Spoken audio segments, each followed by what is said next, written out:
Good morning everyone. तो आज अपन start कर रहे हैं कंपनी लॉ का फर्स्ट चैप्टर। ठीक है, ये वीडियो है SPM self paced online modules का सेट लॉ के पर्पस के हिसाब से रिकॉर्ड करी गई है। ठीक है, तो चैप्टर नंबर 1 का नाम है appointment and qualification of directors. तो इसके अंदर अपन डायरेक्टर्स के बारे में पढ़ेंगे और कैसे उनका अपॉइंटमेंट होता है, क्या क्या उनकी क्वालिफिकेशंस के बारे में अपन देखेंगे। ठीक है, तो सबसे पहला टॉपिक आता है अपने पास टाइप ऑफ डायरेक्टर्स। तो डायरेक्टर्स के कितने टाइप होते हैं सबसे पहले मैं आपको बता देता हूँ। तो डायरेक्टर्स को दो तरीके से क्लासिफाई कर रखा है कंपनीज एक्ट 2013 के अंदर। पहला एग्जीक्यूटिव डायरेक्टर, सेकंड है नॉन एग्जीक्यूटिव डायरेक्टर। इस एग्जीक्यूटिव डायरेक्टर वो डायरेक्टर होते हैं जो कंपनी में फुल टाइम इन्वॉल्व होते हैं। ठीक है, आप इसको एक तरीके से आर्टिकल की तरह समझ सकते हो। ठीक है, क्या एक आर्टिकल दूसरे का आर्टिकल हो सकता है क्या? ठीक है, एक आर्टिकल का एक आर्टिकल एक ही प्रिंसिपल के लिए काम करता है। ऐसा तो ही ना कि वो 2-4 प्रिंसिपल के लिए काम करता है। ठीक है, तो इसको आप इस तरीके से समझ सकते हो। ये जो भी एग्जीक्यूटिव डायरेक्टर होते हैं वो सिर्फ जैसे कि रिलायंस के डायरेक्टर है एग्जीक्यूटिव डायरेक्टर। ठीक है, तो वो सिर्फ रिलायंस के लिए काम करेंगे, ऐसा नहीं कि वो TCS वगैरह दूसरी कंपनी के लिए भी काम करेंगे। ठीक है, पर नॉन एग्जीक्यूटिव डायरेक्टर वो डायरेक्टर होते हैं जो दूसरी कंपनी के लिए भी काम कर सकते हैं। ठीक है, यानी कि मान लो एक नारायण मूर्ति को आप देख सकते हो। ठीक है, वो रिलायंस का भी डायरेक्टर हो सकता है या फिर आप देखोगे तो वो दूसरी कंपनी में भी हो सकता है। ठीक है, अब मान लो कि रिलायंस कंपनी को थोड़ा टेक्नोलॉजी के लिए किसी के प्रोफेशनल की ज़रूरत है। ठीक है, टेक्नोलॉजी रिलेटेड मैटर्स के लिए, तब उन्होंने एक डायरेक्टर अपॉइंट करा। अब क्या वो फुल टाइम इसमें इन्वॉल्व रहेगा क्या रिलायंस में? नहीं, वो तो अपनी कंपनी भी देखेगा। ठीक है, तो एग्जीक्यूटिव डायरेक्टर फिर दो कैटेगरी में डिवाइड होते हैं। पहला मैनेजिंग डायरेक्टर, सेकंड होता है होल टाइम डायरेक्टर। नाम से ही क्लियर है होल टाइम डायरेक्टर कौन से होते हैं, जो होल टाइम कंपनी के लिए काम करते हैं। ठीक है, यानी कि रिलायंस का डायरेक्टर है तो उससे वो रिलायंस का अगर कोई एग्जीक्यूटिव डायरेक्टर है, ठीक है, उसमें भी दो कैटेगरी होल टाइम डायरेक्टर, उसमें भी अगर वो होल टाइम डायरेक्टर है तो वो सिर्फ रिलायंस के लिए काम करेगा। ठीक है, यानी कि सुबह आएगा, शाम को सुबह से शाम तक से वो उसके लिए काम करेगा, दूसरी कंपनी के लिए काम नहीं करेगा। और मैनेजिंग डायरेक्टर क्या होते हैं, वो इन चारों में से देखो सबकी पावर इक्वल रहेगी तो वो डिसीजन कैसे लेंगे अल्टीमेट। तो अल्टीमेट डिसीजन के लिए एक डायरेक्टर के पास ज़्यादा पावर होनी चाहिए, उसी को ही बोलते हैं मैनेजिंग डायरेक्टर। अब नॉन एग्जीक्यूटिव डायरेक्टर में भी दो कैटेगरी आती है, एक आता है इंडिपेंडेंट, एक आता है नॉन इंडिपेंडेंट। ठीक है, कुछ समय पहले आप देखोगे तो ये नॉन इंडिपेंडेंट की रिक्वायरमेंट्स नहीं थे कंपनीज एक्ट 2013 के अंदर, बाद में इसको डाला गया है। नॉन इंडिपेंडेंट या फिर इंडिपेंडेंट से आप क्या समझोगे? इंडिपेंडेंट का सेम मतलब है लाइक ऑडिटर। आपने देखा होगा कि ऑडिट में आप पढ़ चुके हैं इंडिपेंडेंट का क्या मतलब है। ठीक है, यानी कि ऐसे डायरेक्टर जो इंडिपेंडेंट है, इसका क्या मतलब है, उनका कंपनी में कोई फाइनेंशियल इंटरेस्ट इन्वॉल्व नहीं है। ठीक है, अगर उनका फाइनेंशियल इंटरेस्ट इन्वॉल्व होगा, ठीक है, उन्हीं के पास मान लो 25% रिलायंस कंपनी के एग्जांपल ले लो, किसी भी कंपनी के शेयर्स होल्ड कर रखे उन्होंने, तो वो तो सिर्फ अपने मैटर्स के बारे में ही सोचेंगे। वो तो हर साल चाहेंगे कि प्रॉफिट, किसी साल लॉस भी है तो उसको भी वो शो करना चाहेंगे कि प्रॉफिट ही हुआ। ठीक है, तो नॉन इंडिपेंडेंट डायरेक्टर्स वो होंगे कि जिनका कंपनी में कोई फाइनेंशियल इंटरेस्ट इन्वॉल्व नहीं है। ठीक है, तो अगर आप इसको प्रैक्टिकल देखना चाहो तो मैं आपको दिखा सकता हूँ। जैसे कि रिलायंस कंपनी में आप देख सकते हो यहाँ लिख रखा है मुकेश अंबानी या मैनेजिंग डायरेक्टर। ठीक है, मैंने आपको बताया था मैनेजिंग डायरेक्टर वो होता है कि सब में से एक सुपीरियर होना चाहिए, जिसके पास थोड़ी पावर ज़्यादा होनी चाहिए। ठीक है, अगर चारों के पास इक्वली पावर रहेगी तो डिसीजन कैसे लेंगे? कोई डायरेक्टर बोलेगा हाँ ये कर लो, कोई मना करेगा, तो इसलिए एक के पास सुपीरियर थोड़ी पावर होनी चाहिए, उसको बोलते हैं मैनेजिंग डायरेक्टर। तो आप रिलायंस के केस में देख सकते हो ये मुकेश अंबानी के यहाँ इधर लिख रखा है मैनेजिंग डायरेक्टर। ठीक है, अब मैंने आपको बताया था जैसे इधर लिख रखा है Isha Ambani non executive director. ठीक है, नॉन एग्जीक्यूटिव डायरेक्टर कौन होते हैं? जो एग्जीक्यूटिव डायरेक्टर तो होते हैं जो सुबह से शाम से अपनी कंपनी के लिए काम करेंगे। ठीक है, जैसे कि मैंने आपको एग्जांपल दिया था आर्टिकल। ठीक है, आप एक जने के लिए सुबह से शाम काम करते हो, ठीक है। और नॉन एग्जीक्यूटिव डायरेक्टर वो डायरेक्टर होते हैं जो सिर्फ अपना ज्ञान बांटने के लिए कंपनी में आते हैं, ठीक है। तो ये भी कोई फुल टाइम इन्वॉल्व नहीं रहते, ठीक है, नॉन एग्जीक्यूटिव डायरेक्टर, ठीक है। अब एग्जीक्यूटिव डायरेक्टर कौन हो गए, जो सुबह से लेकर शाम तक आते हैं, रिलायंस कंपनी में आते हैं और रिलायंस के लिए सिर्फ काम करते हैं, ठीक है। ये आप देख सकते हो इतने डायरेक्टर है, ठीक है। अब एक होता है इंडिपेंडेंट डायरेक्टर, ठीक है, जिनका कंपनी में फाइनेंशियल इंटरेस्ट इन्वॉल्व नहीं होता। आगे अपन इसको डिटेल में देखेंगे, इसका मीनिंग। इंडिपेंडेंट डायरेक्टर, ठीक है। एक वुमेन डायरेक्टर भी है, इस क्या कंपनी में वुमेन डायरेक्टर होना चाहिए ये भी अपन देखेंगे, ठीक है। तो इसके बाद अपन देखते हैं नेक्स्ट टॉपिक पर अपन आ जाते हैं। इसका नाम है मिनिमम नंबर ऑफ डायरेक्टर्स। ये कंपनी के अंदर, चाहे पब्लिक कंपनी है तो उसके अंदर मिनिमम नंबर ऑफ डायरेक्टर्स 3 होने चाहिए, और अगर वो प्राइवेट कंपनी है तो उसमें मिनिमम नंबर ऑफ डायरेक्टर 2 होने चाहिए, और अगर वो ओपीसी है, ठीक है, 1 पर्सन कंपनी है तो उसमें मिनिमम नंबर ऑफ डायरेक्टर 1 होने चाहिए, ठीक है। मैक्सिमम नंबर कितने होने चाहिए, 15। अगर कंपनी चाहती है कि नहीं 15 से ज़्यादा हम तो अपॉइंट करेंगे डायरेक्टर, तो उसके लिए कंपनी को स्पेशल रिसोल्यूशन को पास करना पड़ेगा। आमतौर पर आप देखोगे कि 15 से ज़्यादा किसी भी कंपनी में नहीं होता है डायरेक्टर, ठीक है। Note, limit of maximum 15 directors and their increase in limit by special resolution shall not apply to government company. ये गवर्नमेंट कंपनी के लिए कोई रूल नहीं, कोई लिमिट नहीं बना रखी। उसके बाद अपन ने देखा था रिलायंस कंपनी के अंदर एक कोई 2 वुमेन डायरेक्टर भी है, ठीक है। यहाँ आप देख सकते हो अपन ने देखा था, एक तो आप इधर देख सकते हो एक वुमेन डायरेक्टर है, ठीक है, और ये एक और डायरेक्टर है, ठीक है। तो 2 वुमेन डायरेक्टर है अपन ने रिलायंस कंपनी में देखा। अब क्या इनको कंपलसरी है क्या, कि कंपनीज एक्ट में क्या कंपलसरी कर रखा है क्या कि वुमेन डायरेक्टर तो होना ही चाहिए, तो अब अपन उस बारे में भी देख लेते हैं। Following classes of company shall appoint at least 1 women director. कम से कम एक वुमेन डायरेक्टर तो होनी चाहिए, ठीक है। पहली कौन सी, every listed company. Listed company कौन सी होती है, जिनके शेयर्स स्टॉक एक्सचेंज पर लिस्ट है, ठीक है। तो रिलायंस के शेयर्स तो आप देख सकते हो लिस्ट है, ठीक है।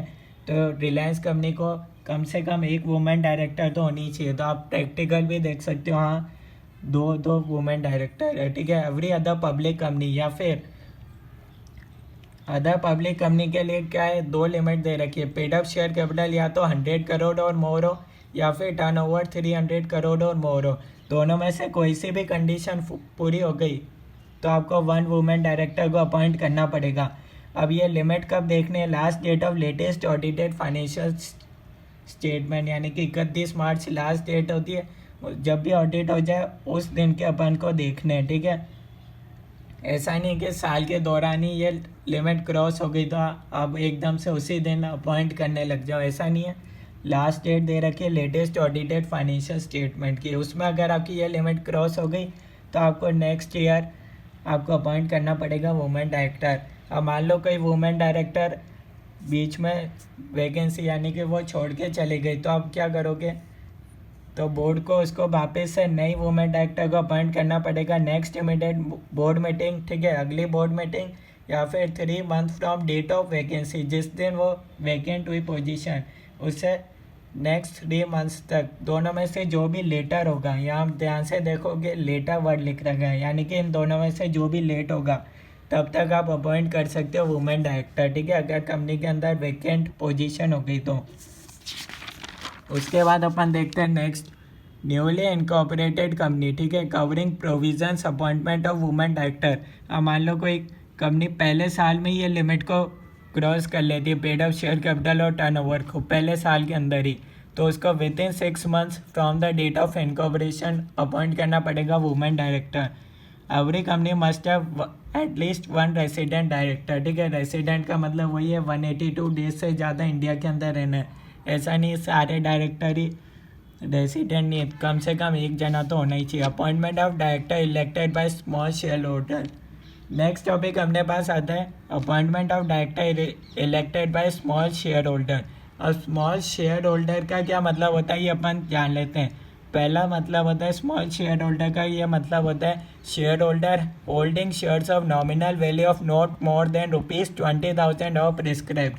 पहली बात तो बता दूँ, और प्रिस्क्राइब का इसलिए लिख रखा है इधर ताकि कल को गवर्नमेंट चाहे तो इस लिमिट को चेंज कर सकती है, ठीक है। अब लिमिट कितनी है? ऐसा शेयर होल्डर जिसके पास नॉमिनल वैल्यू यानी कि फेस वैल्यू, ठीक है। तो आप देखोगे कि आमतौर पर आप देखोगे कि 10 रुपये का शेयर है, पर उसकी आप देखते हो जो अभी मार्केट वैल्यू होती है वो हो सकता है 1200 2000 हो, ठीक है। ऐसा नहीं कि उसकी फेस वैल्यू यहाँ लिख रखा है, ठीक है। तो ये 20,000 फेस वैल्यू का अमाउंट दे रखा है, तो एक्चुअल में आप देखोगे तो उसकी मार्केट वैल्यू करोड़ के अंदर भी हो सकती है, ठीक है। तब भी वो स्मॉल शेयर होल्डर ही कहलाएगा, ठीक है। तो उसके पास नॉट मोर देन ₹20,000 से ज़्यादा के शेयर्स नहीं होने चाहिए, ठीक है। 20,000 नॉमिनल वैल्यू है यानी कि फेस वैल्यू है। Director elected by small share holder, जो उसका नाम क्या होगा? Small share holder director, SSD। Next topic अपने पास आता है एप्लीकेबिलिटी, ठीक है। आखिर ये स्मॉल शेयर होल्डर डायरेक्टर की एप्लीकेबिलिटी कब होगी, ठीक है। आमतौर पर मैं आपको बता देता हूँ कि आखिर इसकी ज़रूरत क्यों पड़ी, ठीक है। स्मॉल शेयर होल्डर डायरेक्टर की ज़रूरत क्यों पड़ी, ठीक है। हो सकता है कि आपने देखा होगा कि जैसे कि इंडिया के अंदर कुछ माइनॉरिटी कास्ट वगैरह हैं, ठीक है। तो उनको उनके साथ मतलब ध्यान रखा जाए, उनके लिए भी ऐसा रिजर्वेशन वगैरह होता है, ठीक है। तो इसलिए स्मॉल शेयर होल्डर डायरेक्टर, ठीक है, जिनका कंपनी में इन्वॉल्वमेंट बहुत कम है, उनके बारे में भी कोई सोचे, ठीक है। वरना तो डायरेक्टर लोग सब अपने अपने बारे में सोचेंगे, ठीक है। तो बाकी शेयर होल्डर, छोटे शेयर होल्डर के बारे में कौन सोचेगा, ठीक है। तो इसके लिए ये एप्लीकेबिलिटी दे रखी है, ठीक है। एप्लीकेबिलिटी किसके लिए? लिस्टेड कंपनी के लिए, क्योंकि लिस्टेड कंपनी में पब्लिक का पैसा जमा होता है, ठीक है, कंपनी में, ठीक है। मैं आप 1 डायरेक्टर, ठीक है, एक डायरेक्टर को अपॉइंट करना है, ठीक है, upon notice of not less than, ठीक है। पहला 1000 स्मॉल शेयर होल्डर और 1/10 of total number of such share holders which ever is lower, ठीक है। यानी कि नोटिस देंगे कम से कम 1000 शेयर होल्डर, ठीक है। ऐसा नहीं कि 2 लोगों ने नोटिस दे दिया कंपनी को कि आप स्मॉल शेयर होल्डर डायरेक्टर को अपॉइंट करो, तो ऐसा नहीं है। कम से कम 1000 लोग तो देंगे नोटिस कंपनी को, या फिर 1/10 of total number of such share holders. मान लो कंपनी में 1 लाख शेयर होल्डर्स है, तो उसका 10% हो गया 10,000, ठीक है। तो वो लोग कहें कि हाँ कंपनी के अंदर स्मॉल शेयर होल्डर डायरेक्टर होना चाहिए, ठीक है। इन दोनों में से जो भी लोग होगा चलेगा, ठीक है। आइदर ऑन इट्स ओन, या फिर कंपनी का खुद का ही माने कि हम खुद से ही small share holder director appoint करना चाहते हैं, तो वो कर सकते हैं, कोई दिक्कत नहीं है, ठीक है। थर्ड है serving of notice by small share holder director. ये अपन ने देखा था कि इनको नोटिस देना पड़ेगा, पर नोटिस कब देना है? जब भी कंपनी की मीटिंग है उससे 14 डेज पहले देना है, ठीक है। और जो भी आप चाहते हैं ये स्मॉल शेयर होल्डर डायरेक्टर किस कोई नाम उन्होंने सजेस्ट करा होगा तो वो सब बता देंगे, ठीक है। पर एटलीस्ट 14 डेज बिफोर बताना है। क्वालिफिकेशन क्या रहेगा? Small share holder director should fulfil eligibility under section 164। इसका मतलब है ये इन्होंने जो भी शेयर होल्डर ने डायरेक्ट कराना कि यहाँ बताओगे, एक तो आपको 14 डेज पहले करना है, और एक आप डायरेक्टर का नाम बताओगे, उसका एड्रेस बताओगे कि हाँ भैया हमको ये लगता है कि ये जन अपॉइंट होना चाहिए as a small share holder director, ठीक है। पर अब उसका फिर बाद में कंपनी देखेगी क्या वो प्रॉपरली क्वालिफाइड पर्सन है या नहीं है, ठीक है। कहीं ऐसा तो नहीं है कि वो खुद ही इंसॉल्वेंट पर्सन है जो स्मॉल शेयर होल्डर लोग डायरेक्टर बनाना चाह रहे हैं, ठीक है। तो स्मॉल शेयर होल्डर डायरेक्टर ऐसा नहीं होना चाहिए कि वो खुद ही इंसॉल्वेंट है, वो ऐसा नहीं है जो जिसके अगेंस्ट कोई क्रिमिनल ऐसा पर्सन नहीं होना चाहिए, ठीक है। फिफ्थ पॉइंट आता है सीलिंग लिमिट, ठीक है। अब जो small share holder director appoint होगा, ठीक है, वो 2 से ज़्यादा कंपनीज के लिए काम नहीं कर सकता, ठीक है। मान लो एक जना जो अपॉइंट हो गया वो रिलायंस के लिए भी कर रहा है, TCS के लिए भी कर रहा है, ITC के लिए भी कर रहा है, ऐसा नहीं हो सकता। वो मैक्सिमम 2 कंपनीज के अंदर ही काम कर सकता है एट द सेम टाइम, ठीक है। और सेकंड पॉइंट में लिख रखा है second company in which he has appointed shell not be in a business which is in conflict with business of first company, ठीक है। यानी कि मान लो कोई जो स्मॉल शेयर होल्डर डायरेक्टर है, अब यहाँ तो अपन ने देख लिया कि वो मैक्सिमम 2 कंपनी के लिए काम कर सकता है, पर ऐसा नहीं कि वो एक तो रिलायंस के लिए काम कर रहा है और फिर दूसरी कंपनी में भी काम कर रहा है जो रिलायंस के कंपटीशन में है। ऐसा नहीं होना चाहिए, क्योंकि वो हो सकता है वो उसके इम्पोर्टेंट मैटर्स को डिस्क्लोज़ कर दे, ठीक है, दूसरी कंपनी में। तो ऐसा नहीं है कि वो कन्फ्लिक्ट है जिसका बिजनेस विद अदर कंपनी, उसके लिए भी काम नहीं कर सकता है, ठीक है। ऐसा पर्सन चलेगा जो चाहे दोनों के मतलब ऑब्जेक्टिव अलग होने चाहिए, ठीक है। नेक्स्ट पॉइंट आता है cooling period. A small share holder director shall not be appointed be in or be associated with such company either directly or indirectly for a period of 3 years from the date on which he ceases to hold office as small share holder director, ठीक है। Cooling period यहाँ आपको बता रखा है कि 3 years का है, ठीक है। यानी कि एक बार उसका टेन्योर ख़त्म हो गया तो वो अगले 3 साल तक कंपनी में किसी भी तरीके से इन्वॉल्व नहीं हो सकता, चाहे वो एग्जीक्यूटिव डायरेक्टर का पोजीशन पे, नॉन एग्जीक्यूटिव डायरेक्टर, किसी भी डायरेक्टर कंपनी से जुड़ा हुआ नहीं रह सकता, ठीक है। जिस दिन उसका पोजीशन ख़त्म हो गया, सीज हो गया, उसके नेक्स्ट 3 years तक वो वापस सेम कंपनी के लिए काम नहीं कर सकता। अब टेन्योर, ठीक है, स्मॉल शेयर होल्डर डायरेक्टर का कितना पीरियड रहेगा? Shall not exceed a period of 3 consecutive years। यानी कि ये जो डायरेक्टर अपॉइंट होगा वो मैक्सिमम 3 years के लिए अपॉइंट होगा, ठीक है। और जब उसका टेन्योर ख़त्म हो जाएगा वो वापस not eligible for reappointment. एक बार उसका अपॉइंटमेंट ख़त्म हो गया as a small share holder director तो वो वापस कंपनी में अपॉइंट नहीं हो सकता, ठीक है।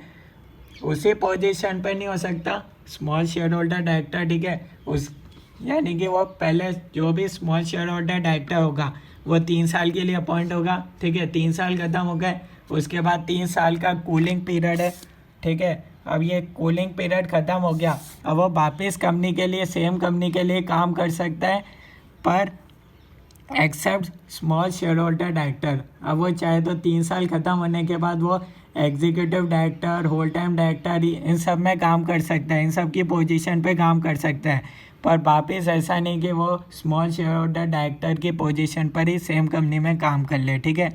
और थर्ड पॉइंट अपन बाद में देखेंगे, रोटेशन का ये अलग से अपने पास कंसेप्ट आएगा। और ये नोट में लिख रखा है small share holder director must be independent director, क्योंकि अगर स्मॉल शेयर होल्डर डायरेक्टर के पास ही कंपनी का स्टेक होगा 20 से 25%, एग्जांपल ले लेते हैं, तो अगर उसके पास ही इतना ज़्यादा स्टेक होगा तो फिर वो अपने बारे में ही सोचेगा, वापस वो स्मॉल शेयर होल्डर के बारे में नहीं सोच पाएगा। इसलिए लिख रखा है यहाँ कि small share holder director must be independent director, ठीक है। ये भी अपन देखेंगे आगे की, इंडिपेंडेंट डायरेक्टर की आगे डेफिनेशन अपन देखेंगे, ठीक है। तो ये अपन ने आज की क्लास को कंप्लीट किया। यहाँ तक आपको कोई डाउट है तो आप बता सकते हो, नेक्स्ट क्लास के अंदर अपन इसी चैप्टर में आगे बढ़ेंगे।